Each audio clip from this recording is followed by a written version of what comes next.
안녕하세요. 저는 35살이고 현재 20개월이 된 아들을 키우고 있는 가정주부입니다. 제가 이 사연을 적게 된 이유부터 말씀을 드리면 제 남편은 바람을 피웁니다. 그런데 남들처럼 밤을 지새우면서 만나는 것도 아니고 꼭두 새벽부터 나가서 만나고 있더라고요. 정말 그 모습을 보면서 황당하기도 하고 참 부지런하게도 바람을 피는구나 싶더라고요. 아마도 그래서 제가 이렇게 오랫동안 못 잡았던 것 같기도 합니다. 그리고 하필 제가 아침 잠이 많습니다. 태생적으로 원래 잠이 많았죠.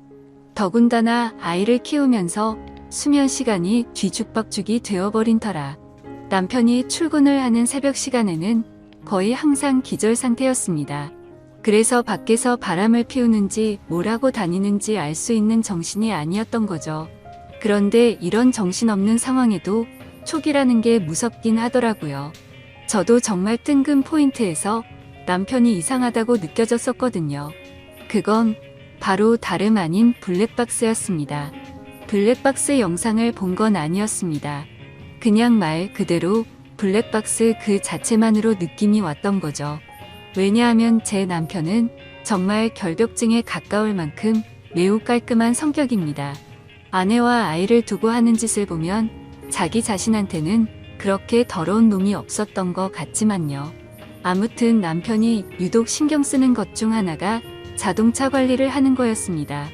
가끔 옆에서 지켜보면 정말 심하다 싶을 정도로 내부 청소도 자주 하고 그렇다고 엄청 비싼 차도 아니고 평범한 차였는데 엄청 극성 맞구나 싶더라고요.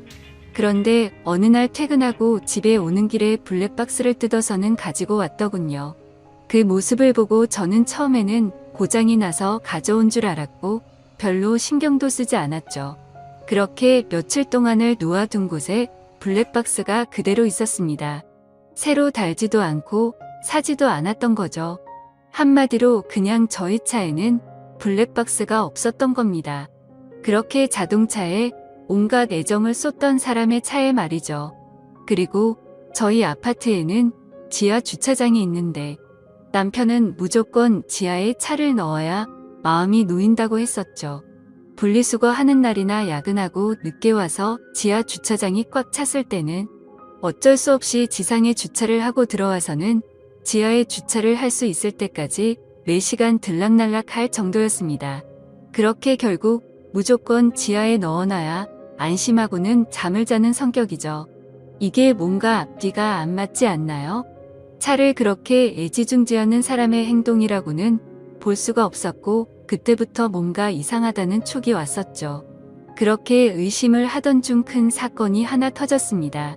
제가 새벽까지 아이 달래느라 잠을 거의 못 자서 침대에 누워 뒤척이고 있는데 옆에서 남편이 갑자기 벌떡 일어나더니 화장실도 아니고 주방으로 급하게 가더라고요.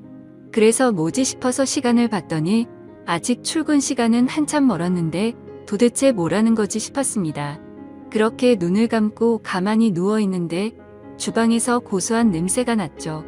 아마도 토스트를 굽는 것 같았어요. 그러더니 어디론가 전화를 하더니 계속 먹을 걸 만들었고 15분 정도가 지난 뒤 주방에서 나와서 샤워를 하고는 출근 준비를 해서 나가더라고요. 일부러 자는 척하고 있던 저는 남편이 나가자마자 주방으로 가봤습니다. 그런데 주방에는 아무런 흔적도 없이 엄청 깨끗하게 되어 있더라고요. 내가 꿈을 꾼 건가 싶었고 황당했죠. 그래서 눈에 보이는 프라이팬을 밑바닥을 만져보니 아직 미지근하더군요. 아무런 흔적도 없는데 뭔가를 만들기는 만들었다는 거였습니다. 그날 이후 제 의심은 극도로 올라갔고 수면 패턴이 아예 바뀌어 버려서 밤에 잠을 못 잤습니다. 그래서 일부러 자는 척하면서 새벽마다 남편이 출근하는 걸 봤습니다. 밤새 안 자는 척 하긴 어려웠기에 아이 방에서 자는 척을 하고 남편의 인기척이 들리면 문틈으로 밖을 봤죠. 그날도 어제와 같이 일어나자마자 주방으로 가더니 커피를 타서 보온병에 넣더군요. 실루엣만 봐도 세상 신나 보였죠. 작은 소리로 콧노래를 흥얼거리면서 마치 소풍 가는 사람처럼 즐겁게 준비를 하더라고요. 그리고는 전날과 같이 뒷정리를 흔적도 없이 깔끔하게 해놓고는 출근을 했습니다. 하루 이틀이면 그러려니 했을지도 몰랐을 겁니다. 그런데 매일 새벽 5시 30분이면 기계처럼 일어나서 무언가를 열심히 만들어서 6시 정각에는 집 밖으로 나갔습니다. 남편이 9시까지 출근해야 했는데 평소에는 7시에 나갔는데 1시간이나 일찍 나갔던 거죠. 회사에서 무슨 일이라도 있나? 아니면 혹시 투잡이라도 뛰는 건가?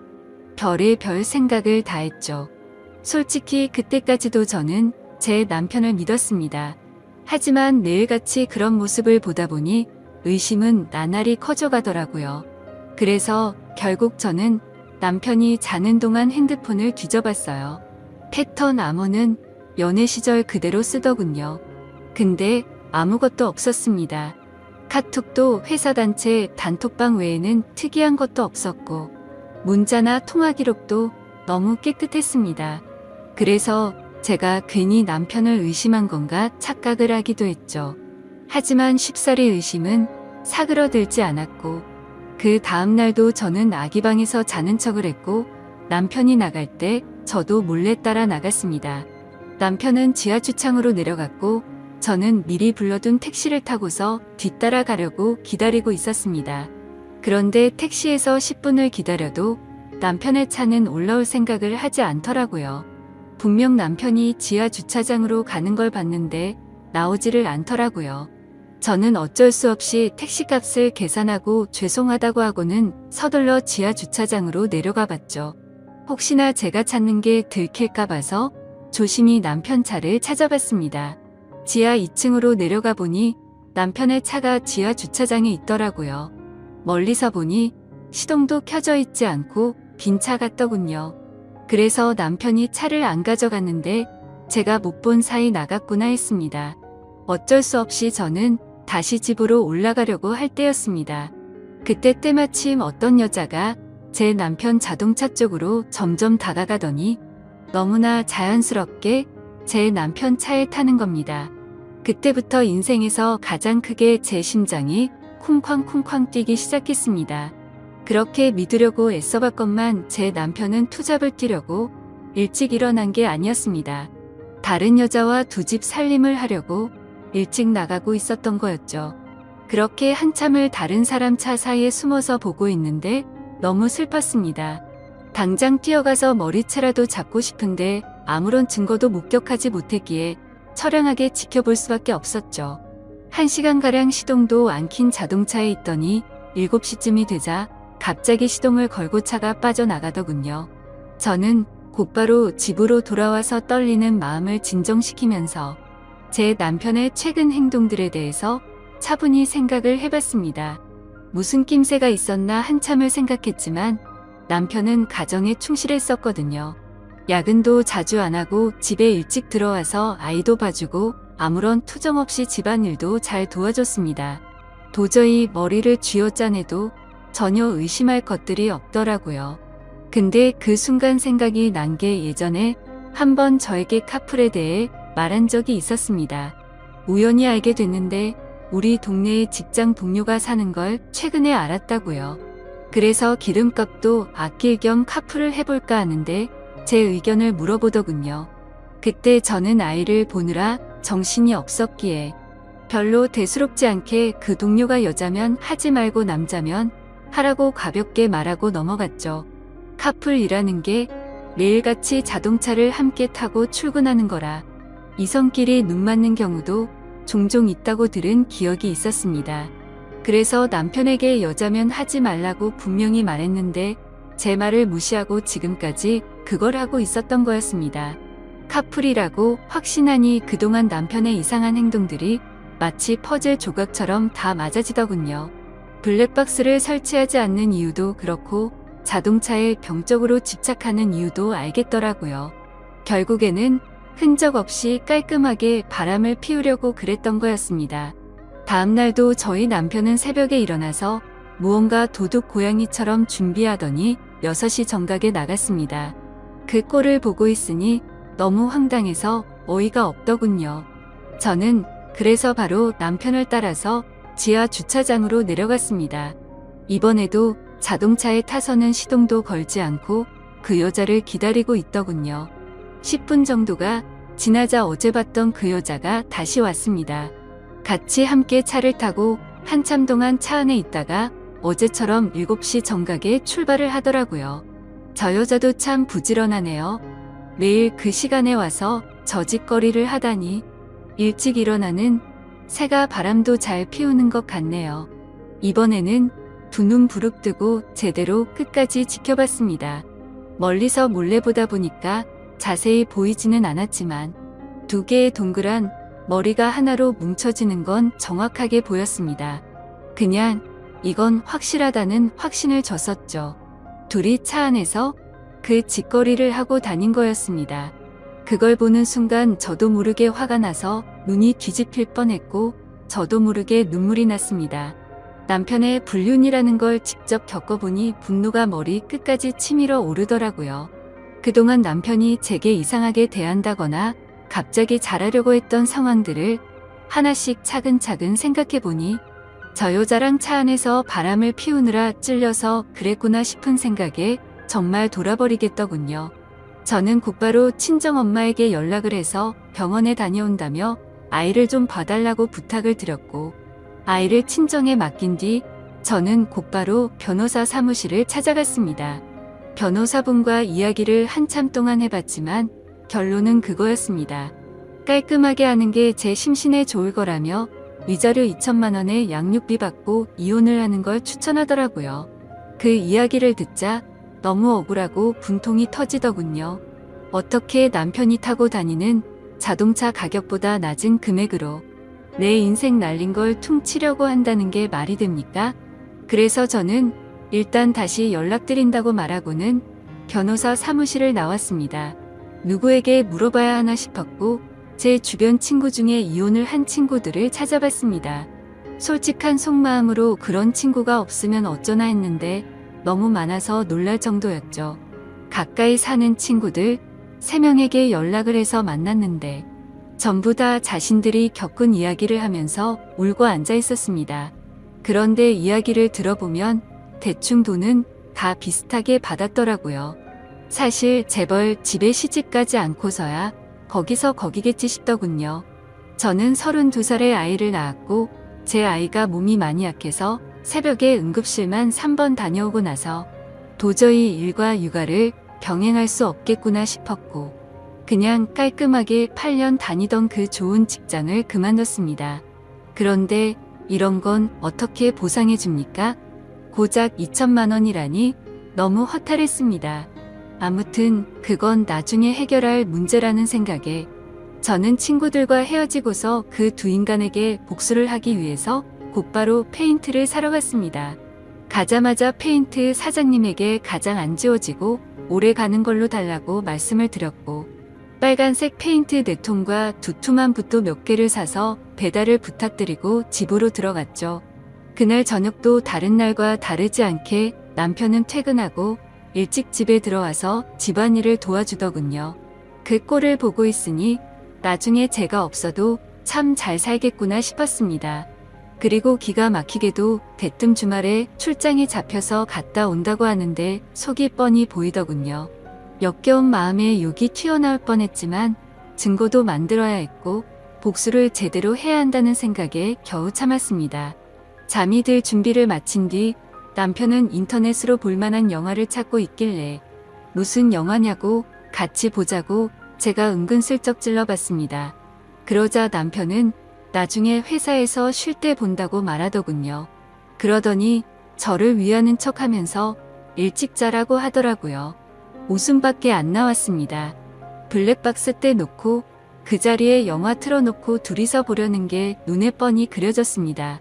그래서 이를 갈면서 아무렇지도 않은 척 저는 남편에게 말했죠. 자기도 일찍 일어나려면 피곤할 텐데 대충 고르고 쉬어라고 말하고는 저는 아이방으로 갔습니다. 어차피 오늘 아무리 재밌는 영화를 고르면 뭐하냐 싶었죠. 내일 내가 가서 깽판 치면 영화는 10분도 보지 못할 텐데 한심스럽더군요. 그렇게 그날 밤이 지나고 새벽이 되었습니다. 아니나 다를까 부지런하신 남편놈은 똑같이 새벽에 일어나더니 열심히 준비를 해서 나갔고요. 저도 곧바로 엄마에게 빌린 차에 실어뒀던 고무장갑을 양손에 끼고 페인트와 붓을 빼들고 따라갔습니다. 지하 주차장에 도착하니 항상 주차하는 곳에 남편의 차가 보였습니다. 심장이 터질 듯이 떨리고 무서운 마음도 들었지만 최대한 차분히 기다렸습니다. 그러자 상간녀가 또각또각 구두 소리를 내면서 기분 좋은지 생글생글 웃으면서 차로 다가가더군요. 그렇게 그 여자가 남편 차에 타는 것까지 확인을 했습니다. 그리고 저도 페인트 뚜껑을 열어서 들었고 다른 한 손에는 휴대폰을 들고서 남편 차로 조용히 다가갔죠. 심장이 터질 것 같았고 무서웠지만 그 마음은 곧바로 분노로 바뀌었습니다. 가까이 다가가서 보니까 둘은 아주 한 몸이 되기 직전이더군요. 저는 곧바로 휴대폰으로 동영상 녹화를 하고서 주머니에서 붓을 떼 들었습니다. 남편 차가 실버 색상인데 빨간 페인트를 찍어서 남편 차에다가 그대로 글자를 적기 시작했습니다. 진짜 그 순간 엄청나게 통쾌했고 페인트가 기가 막히더군요. 저는 그곳에다가 불륜남과 상간녀가 타고 있어요 라고 적었습니다. 빨강색 글씨에 큼직하게 써서 멀리서도 곧바로 보이겠더라고요. 자동차 앞 유리에도 글자를 적기 시작했어요. 조수석 부분에는 상간녀라고 적었고요. 운전석에는 불륜남이라고 또박또박 적어놨습니다. 차 안에 두 사람은 멍하니 깜짝 놀라서 멍하니 저만 바라보고 있더라고요. 너무 역겨운 마음에 저는 그 두 사람을 쳐다보지도 않았습니다. 그렇게 바로 자동차 뒤로 가서 우리 지금 바람 펴요 라고 적어줬고요. 트렁크에다가는 바람 피는 유부남이라고 적었습니다. 그렇게 실컷 페인트 칠을 마치고 나서 조수석으로 다가가서 유리창을 톡톡 두드렸습니다. 당장 열어라, 망치 갖고 와서 깨부셔버리기 전에라고 말하자 운전석에 있던 남편이 내리더군요. 남편은 차에서 내려서는 가까이 오지도 못하면서 오해라고 난리가 났고요. 저는 붓을 들고 너한테도 온통 페인트질 해줄 테니 가까이 오라며 네가 인간이냐고 소리를 질렀습니다. 그렇게 난리가 났는데도 그 상간녀는 끝까지 차에서 내리지 않더라고요. 저는 너무 열이 받아서 붓으로 유리를 툭툭 치면서 당장 나오라고 소리를 질렀습니다. 결국 소리를 질러대다 보니 아파트 주민 신고로 저희 세 사람은 경찰서로 갔습니다. 그제서야 그 역겨운 상간녀 얼굴을 가까이서 마주하게 되었던 거죠. 조금 뒤에는 상간녀의 남편 같은 사람이 경찰서로 뛰어들어왔고요. 저는 다른 계획이 있었기에 아무 말도 하지 않고 가만히 냅두고 있었습니다. 제 남편과 이 여자가 저를 어떻게 신고하겠어요? 저는 바쁘니까 알아서 하세요라고 말하고는 경찰서에서 나와버렸습니다. 그리고 몰래 숨어서 지켜보고 있으니 제 남편과 그 상간녀는 같이 출근을 했고 저는 그 상간녀의 남편을 뒤따라갔습니다. 따라가 보니 저희 바로 옆 동에 살고 있더라고요. 엘리베이터 올라가는 층수까지 확인을 마치 뒤에 저는 곧장 친정집으로 갔습니다. 그날은 휴대폰을 꺼버리고 거기서 아이와 있었죠. 그리고 다음 날 새벽 저는 다시 저희 동네로 갔습니다. 저희 집이 아닌 그 상간녀가 살고 있는 아파트 동에 어제 봤었던 그 층으로 올라갔습니다. 그리고 거기서 조용히 기다렸습니다. 그렇게 6시가 조금 지나자 신발을 신는 소리가 들렸고 한쪽 현관문이 열리더라고요. 오늘은 늦게 나오겠지 싶은 생각도 해봤지만 이것들이 아직도 정신을 못 차렸나 봅니다. 나오는 사람은 어제 봤었던 상간녀가 맞았고요. 그 상간녀는 문 앞에 서 있는 저를 보고 소리를 지르면서 그 자리에서 주저앉아 버렸습니다. 저는 그 여자를 보지도 않고 묵묵히 제 할 일을 시작했습니다. 가져온 페인트 톰붓을 듬뿍 발라서는 그 상간녀 집 현관문에 적기 시작했습니다.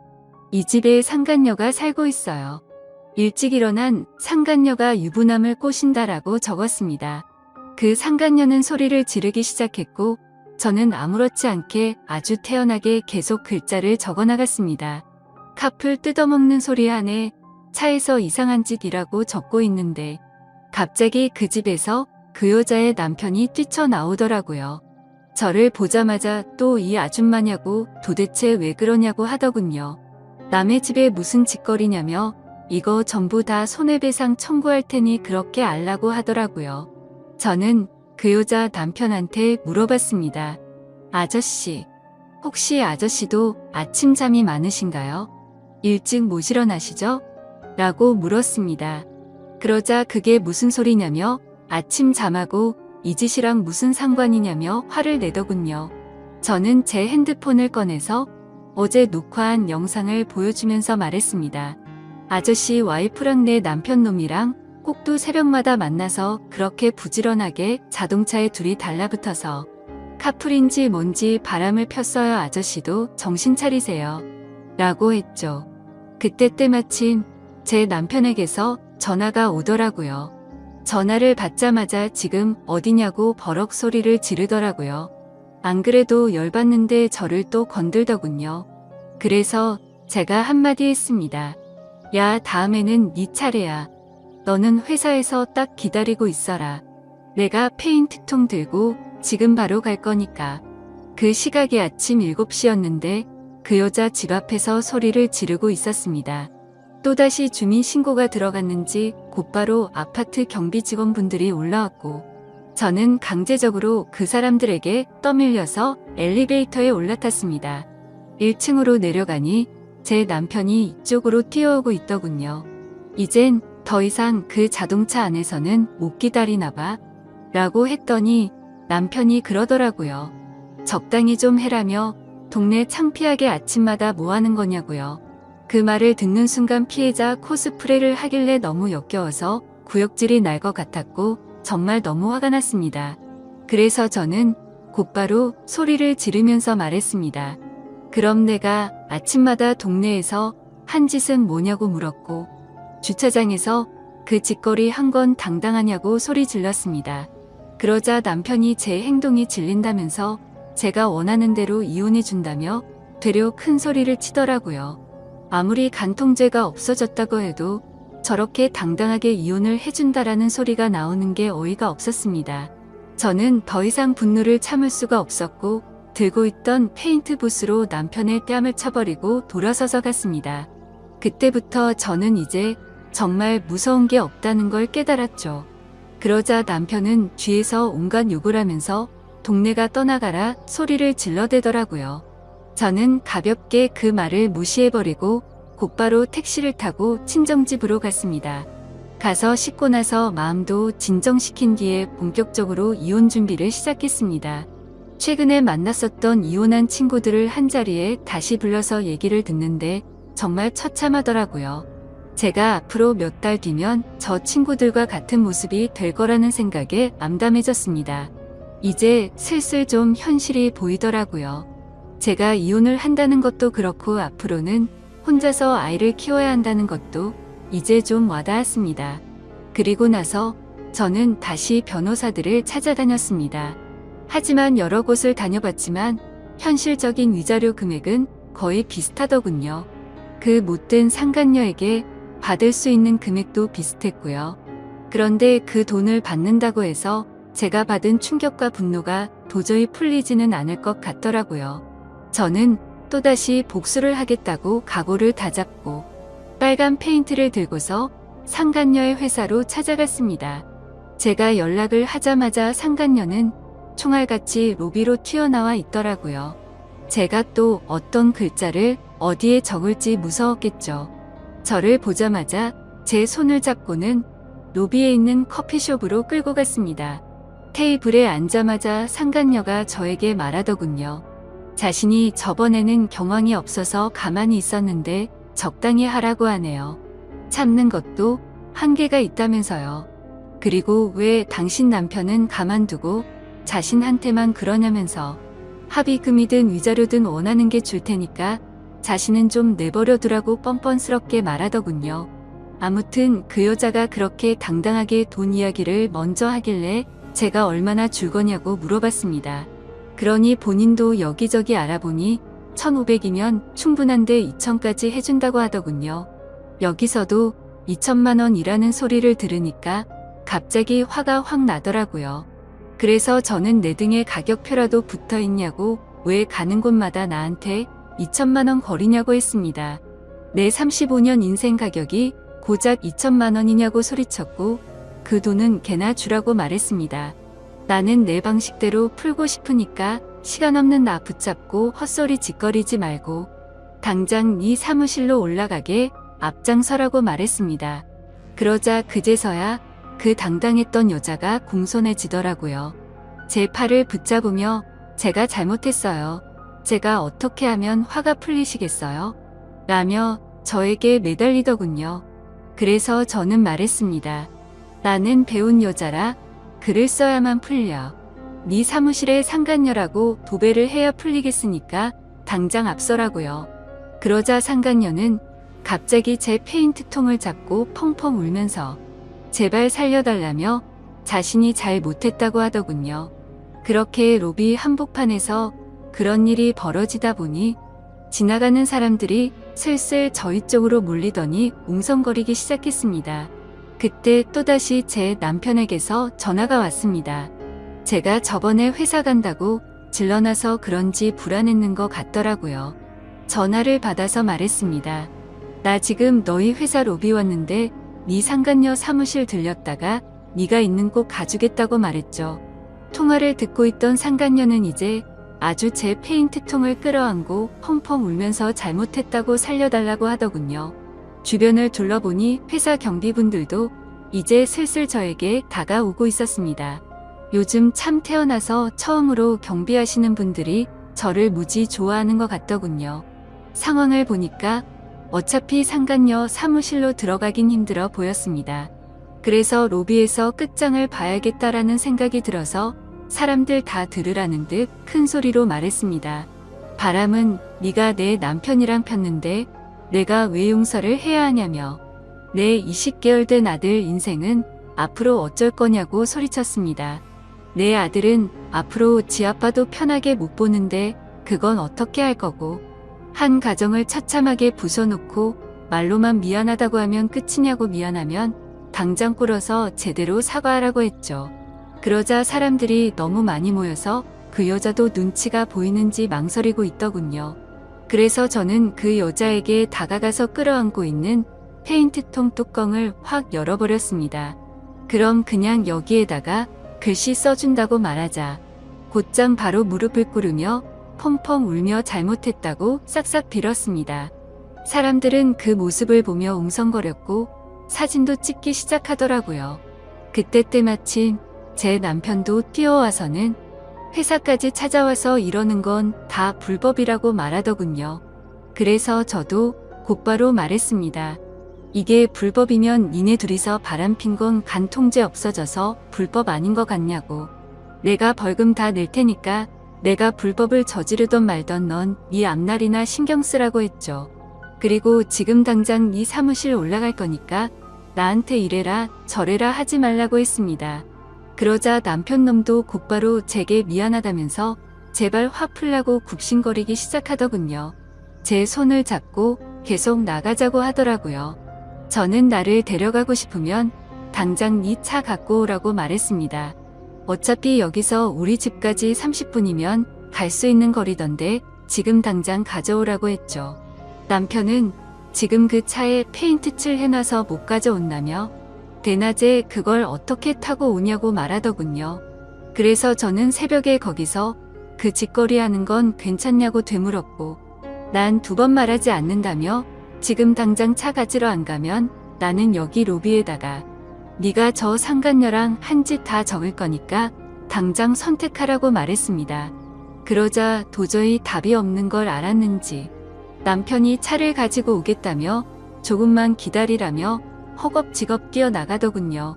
저는 아무렇지 않게 태연하게 아까 있었던 커피숍에 앉아서 다시 상간녀를 불러서 내 남편이 새벽마다 타다 준 그 커피보다 맛있는 걸로 좀 시켜보라고 말하고는 가만히 앉아서 그렇게 남편을 기다렸습니다.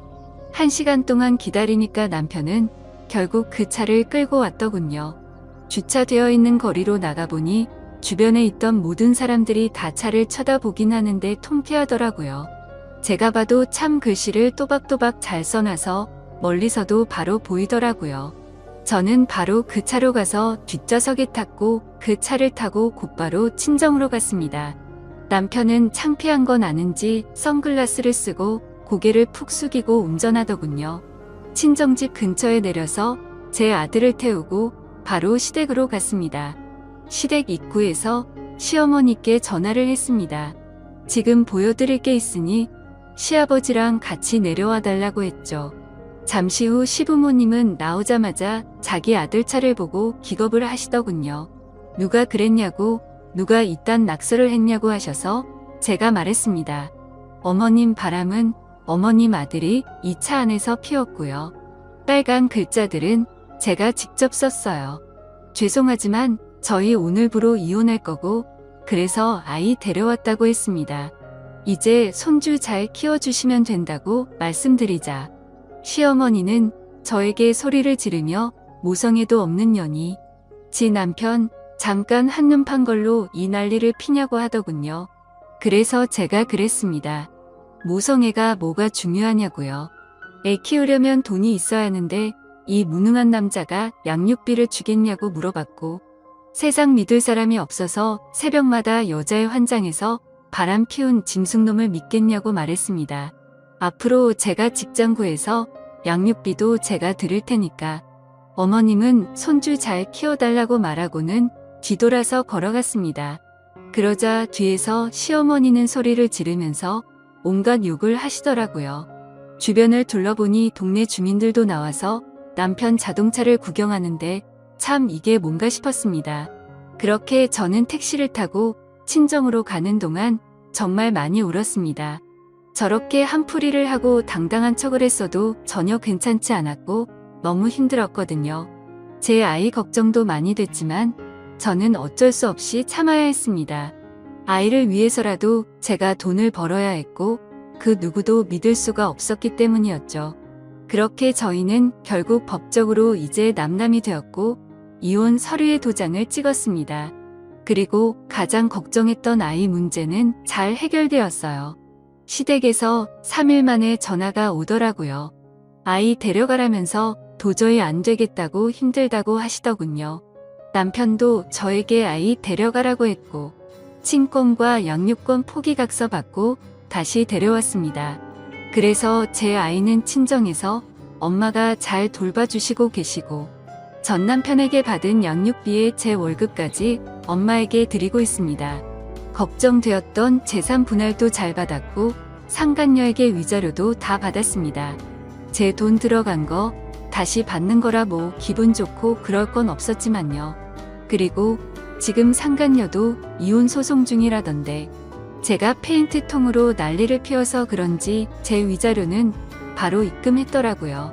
그리고 며칠이 지나서 갑자기 그 상간녀는 저에게 명예훼손을 걸었더군요.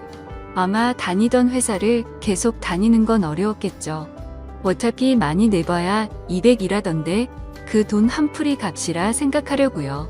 사실 페인트로 한풀이를 했어도 아직도 화가 많이 남아있고 공허한 마음이 채워지진 않는 것 같습니다. 아무튼 앞으로 제 아들만을 위해서 열심히 일하고 잘 살아보려고 합니다. 부디 다른 분들은 저처럼 이런 마음 아픈 일이 생기지 않으셨으면 좋겠습니다. 감사합니다.